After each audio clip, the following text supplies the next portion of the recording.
just driving in comfort mode right now, so just getting out of this little town. It's really early morning and I'm on my way to work, but let's just switch over to the M1, which is like the sport mode. There we go. You can immediately hear the sound of the engine changing, and so much more responsive. The ride is so much harder. All these little bumps are felt, you know, right up through the seat and into your, I was about to say the butt, but my spine.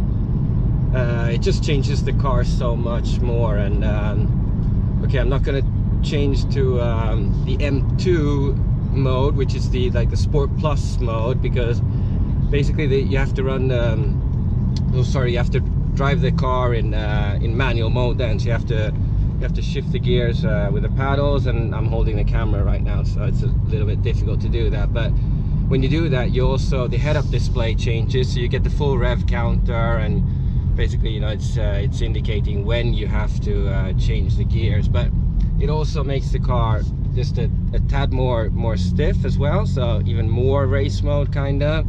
The shifting of the gears is a lot more aggressive. It's in the most aggressive mode, and just the response of the engine is even, let's say, you know, it's even crisper. So it does change the car quite a lot.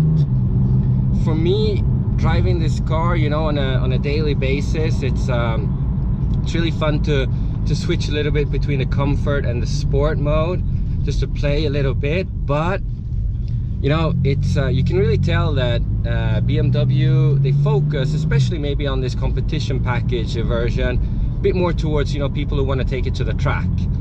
I find that, you know, having driven mostly Audis in the past, that you know, this car is more track oriented. Even in the comfort mode, it's a hell of a lot more stiffer and harder than let's say an RS car in comfort mode. And you know, with the RS cars, you can still switch to dynamic, and it, you know, it just changes the car into a race car almost. So so for me, it's a little bit too stiff in even in the comfort mode for a daily drive, to be honest.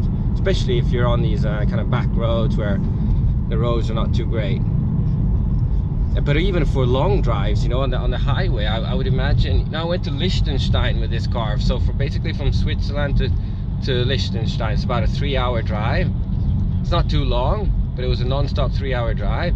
And you know, we were kind of like, it felt really good to get out of the car after that long drive in comfort mode. So it is a bit stiff, to be honest. But you know, I guess it's something that you get used to. I've been driving Audis, a lot of RS models now in the past, so that's my comparison. But yeah, it's up to everybody's taste as well, I guess. Yeah, and the other thing is that, you know, it's so easy to get the I was about to say the ass, but the rear of the car out in roundabouts or quick turns or what have you. I mean, just a bit of nudge on the gas, and then the rear comes out. Okay, all the electronics and the trickeries, you know, it just helps you, and nothing dramatic happens. But there's you know, if you turn everything off, you can have a hell of a lot of fun in this car, that's for sure. And that's something that, you know, in the RS models with a Quattro, and you know, it just stays glued. Okay, maybe not as fun, some people might say, but safety wise, I guess it's superb, huh?